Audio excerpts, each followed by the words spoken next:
नमस्कार, मैं हूं आलोक और आप देख रहे हैं सत्य हिंदी का न्यूज बुलेटिन। नजर डालते हैं अब तक की खबरों पर। टीएमसी ने केंद्र सरकार से ट्रेनी डॉक्टर के रेप केस में जल्द न्याय दिलाने और रेप केस में फांसी की सजा का कानून पास करने की मांग को लेकर पूरे पश्चिम बंगाल में आज विरोध प्रदर्शन करने का ऐलान किया है। दूसरी तरफ 1 सितंबर 2024 यानी रविवार को टीएमसी का महिला मोर्चा भी प्रदर्शन करेगा।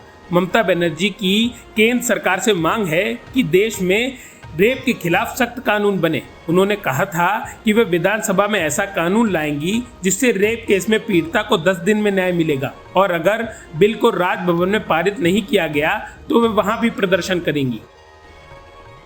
पश्चिम बंगाल की मुख्यमंत्री ममता बनर्जी के बयान पर केंद्रीय मंत्री जीतन राम मांझी ने शुक्रवार को कहा कि उनका अविवेकपूर्ण बयान है। उनके इस बयान के बाद उनकी मानसिक स्थिति ठीक है या नहीं, यह नहीं कहा जा सकता।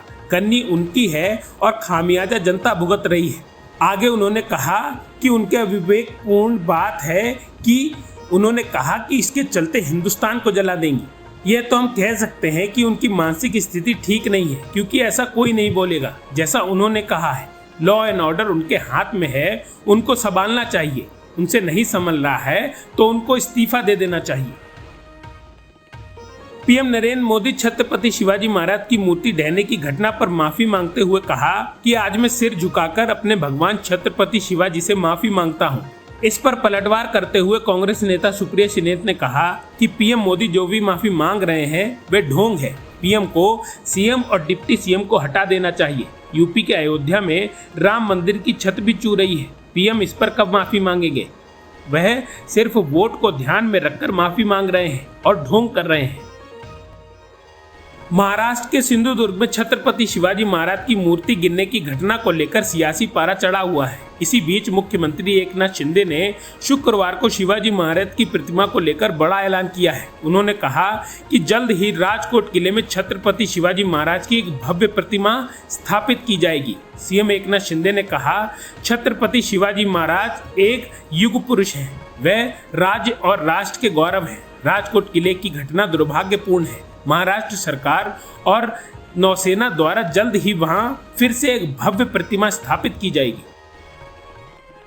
चिराग पासवान की पार्टी एलजेपीआर को लेकर विपक्ष बड़ा दावा कर रहा है। आरजेडी के नेता के अनुसार बीजेपी एलजेपीआर को तोड़ने में लगी हुई है। जल्द ही चिराग पासवान के सांसद बीजेपी में शामिल हो जाएंगे। इसी बीच चिराग पासवान ने शुक्रवार को केंद्रीय गृह मंत्री अमित शाह से मुलाकात की। इस मुलाकात को लेकर उन्होंने सोशल मीडिया एक्स पर फोटो भी शेयर किया है। चिराग पासवान अमित शाह से मुलाकात वाली तस्वीर एक्स पर शेयर करते हुए लिखा, आज नई दिल्ली में देश के गृह एवं सहकारी मंत्री आदरणीय अमित शाह जी से मुलाकात की। इस दौरान कई राजनीतिक बिंदुओं पर विस्तारपूर्ण चर्चा भी हुई।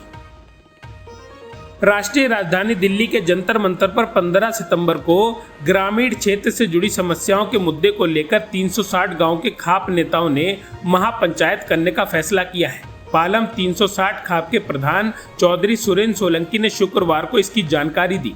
उन्होंने बताया कि उनकी अध्यक्षता में बवाना गांव में हुई बैठक में अलग अलग गांव के प्रधानों ने जंतर मंतर पर महापंचायत करने का फैसला लिया है। सुरेंद्र सोलंकी ने शहर में गांव के निवासियों और मूल निवासियों को संदेश देते हुए कहा कि वे महापंचायत में शामिल होकर आवाज उठाएंगे और उन मुद्दों को उठाएंगे जो लंबे समय से शहर की ग्रामीण आबादी को प्रभावित कर रहे हैं।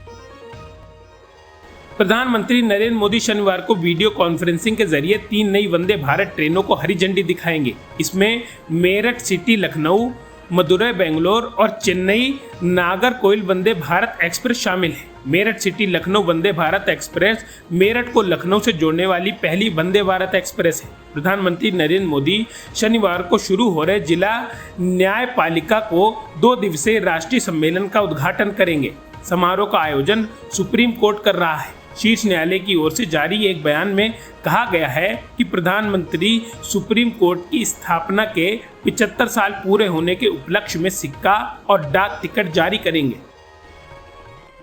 अमेरिका में राष्ट्रपति चुनाव नवंबर में होंगे। इन चुनावों से पहले एक इंटरव्यू में कमला हैरिस ने अपनी नीतियों को लेकर खुलकर अपनी बात कही है। उनके इस इंटरव्यू पर रिपब्लिकन पार्टी के राष्ट्रपति पद के उम्मीदवार डोनाल्ड ट्रंप ने निशाना साधा है। कमला हैरिस पर निशाना साधते हुए रिपब्लिकन पार्टी के राष्ट्रपति पद के उम्मीदवार डोनाल्ड ट्रंप ने कहा, क्या आपने कमला हैरिस का वीडियो देखा है? आपको लगता है कि वो अमेरिका के विरोधियों को संभाल सकती हैं? मुझे नहीं लगता। क्या आपको लगता है कि रूस, चीन और नॉर्थ कोरिया के खिलाफ देश को संभाल सकती हैं? मुझे नहीं लगता है।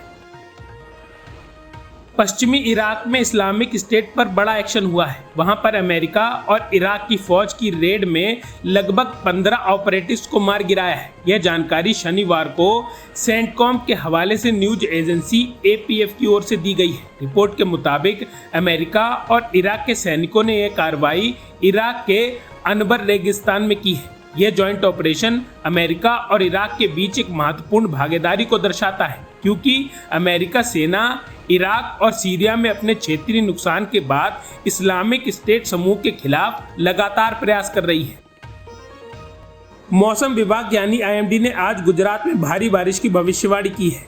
राज्य की कई हिस्सों में लगातार हो रही बारिश से भीषण तबाही मची हुई है।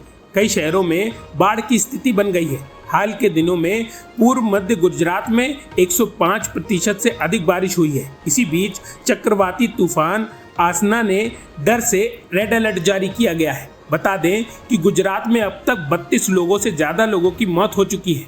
12,000 लोगों को रेस्क्यू किया जा चुका है। अब तक की खबरों में बस इतना ही। आगे की खबरों के लिए बने रहिए सत्यहिंदी.com पर।